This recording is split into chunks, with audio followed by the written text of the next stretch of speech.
नमस्कार। ब्रेक के बाद केकेडी न्यूज़ में एक बार फिर बहुत बहुत स्वागत है। पुलिस अधीक्षक के कुशल निर्देशन में अपराध एवं अपराधियों पर अंकुश लगाने के लिए की जा रही कार्रवाई के क्रम में अपर पुलिस अधीक्षक ग्रामीण एवं क्षेत्राधिकारी नानपारा के पर्यवेक्षण में थाना रुपैडिया पुलिस और स्वाट की संयुक्त टीम द्वारा नाबालिग से दुष्कर्म के अपराध में वांछित चल रहे अभियुक्त को मुठभेड़ में गिरफ्तार किया गया। तलाशी में अभियुक्त के कब्जे से एक अदद देशी तमंचा और मोबाइल बरामद किया गया। आज दिन में थाना रुपैडिया में एक सूचना प्राप्त हुई कि एक 13 वर्षीय बच्ची के साथ उसके बिरादरी के उसके पड़ोसी 22 वर्षीय युवक अजमेर पुत्र गुलाम वारिस द्वारा रेप की घटना की गई है। उक्त सूचना के आधार पर तत्काल थाना रुपैडिया की पुलिस टीम मौके पर पहुंची। मौका मुआयना किया गया। बालिका को मेडिकल के लिए भेजा गया, जहां पर उसकी स्थिति ठीक है।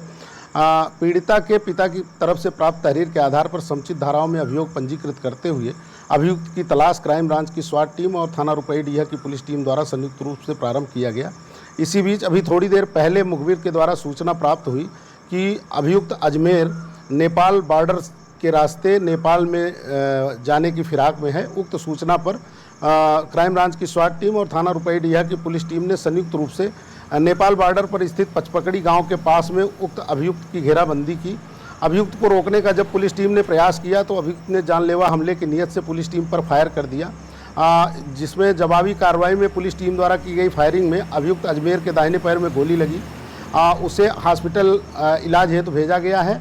अभियुक्त के पास से एक अदद देसी तमंचा 315 बोर, एक मोबाइल और एक कारतूस बरामद हुआ है। इसमें आगे की कार्रवाई हम लोग कर रहे हैं।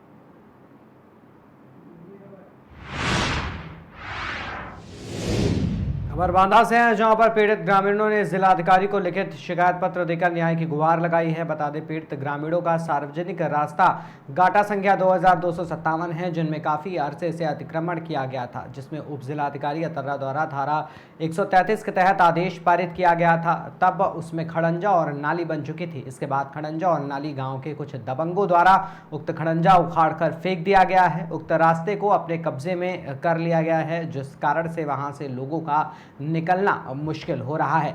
ग्रामीणों ने आरोप लगाते हुए कहा है कि गलत रूप से नाप की गई है। समस्या हमारी वैसी ही बनी हुई है। जिसके बाद जिलाधिकारी ने ग्रामीणों को आश्वासन देकर कहा है कि जल्द से जल्द इस पर संबंधित अधिकारियों को मौके पर भेजकर समस्या का समाधान करवाएंगे।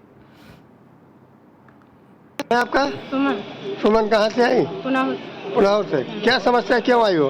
खरिंजा नहीं निकलने दे हो, सब खोद खाद के साथ फेंक दी हैं। सरकारी रास्ता? हाँ, सरकारी रोड है।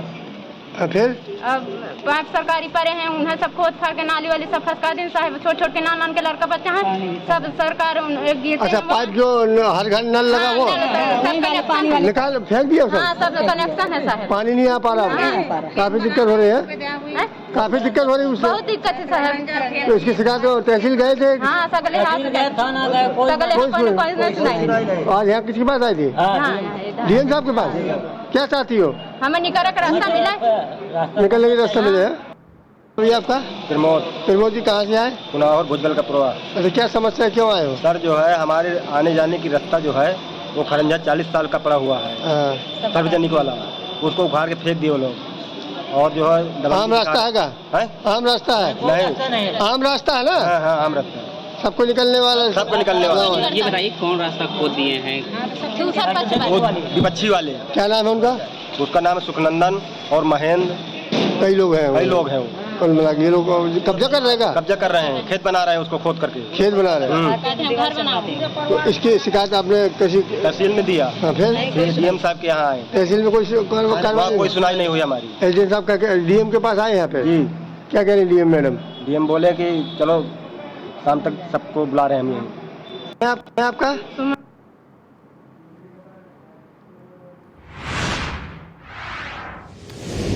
उत्तर प्रदेश राज्य आपदा प्रबंधन प्राधिकरण लखनऊ के निर्देशानुसार जनपद जालौन की तहसील कालपी स्थित बिहारी जी घाट पर बाढ़ आपदा से निपटने के लिए अपर जिलाधिकारी वित्त एवं राजस्व संजय कुमार के नेतृत्व में राज्य स्तरीय मॉक एक्सरसाइज का आयोजन किया गया। इस अभ्यास का उद्देश्य बाढ़ की आपात स्थिति में विभिन्न विभागों की तैयारियों और समन्वय क्षमता का परीक्षण करना रहा। मॉक ड्रिल की परिकल्पना बाढ़ के कारण मुख्य मार्ग अवरुद्ध होने, राहत शिविर की स्थापना, नाव पलटने और डूबने की घटनाओं के संदर्भ में की गई। ड्रिल के दौरान incident command post, staging area और राहत शिविर संचालन जैसी गतिविधियों का व्यावहारिक प्रदर्शन भी किया गया।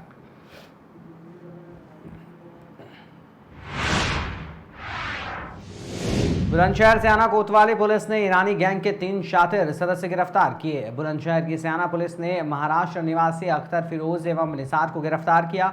बता दें, विभिन्न राज्यों में लूट, चोरी और टप्पेबाजी की घटनाओं को गिरोह को अंजाम दिया करते थे। शातिरों की गिरफ्तारी के बाद सियाना के अलावा आगरा, फतेहपुर सीकरी में हुई घटनाओं का भी खुलासा हुआ। आरोपियों के कब्जे से 68,000 की नकदी, सोने के आभूषण, 3 तमंचे और 6 कारतूस बरामद किया गया।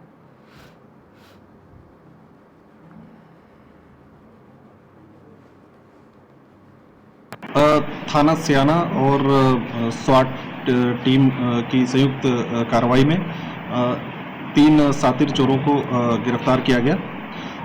ये एक अंतर्राज्यीय गैंग है। इनके पास से जो है चोरी के आभूषण, नगद रुपए, इसके अतिरिक्त भूटानी मुद्रा जिसकी कीमत करीबन 150 रुपये है, 3 तमंचे, 3 मोबाइल, 1 मोटरसाइकिल और पैन कार्ड, आधार कार्ड और वोटर कार्ड बरामद हुए हैं। इस गैंग द्वारा जो है विगत दिनों सियाना में एक ज्वेलरी की दुकान से टप्पेबाजी की घटना कारित की गई है।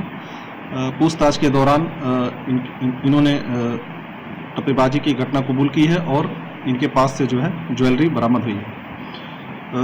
इनका आपराधिक इतिहास भी रहा है। इन्होंने महाराष्ट्र के विभिन्न जिलों में और इसके अलावा दिल्ली और यूपी के आगरा से भी इन्होंने ऐसी घटना कारित की है। आगरा में फतेहपुर सीकरी में इस संबंध में एक मुकदमा पंजीकृत है। पूछताछ के बाद पुलिस हिरासत में इन्हें माननीय न्यायालय हेतु रवाना किया जा रहा है। सर, गिरफ्तारी कहाँ से हुई है? इनकी गिरफ्तारी सियाना पुलिस चौकी सराय नहर पटरी से हुई है, जहां ये फिर से जो है घटना कारित करने के फिराक में थे। सर, ये लोग महाराष्ट्र से आते थे, दोबारा घटना को अंजाम देकर मारने के थे?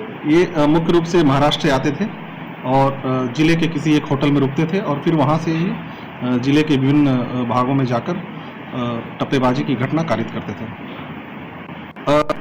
थाना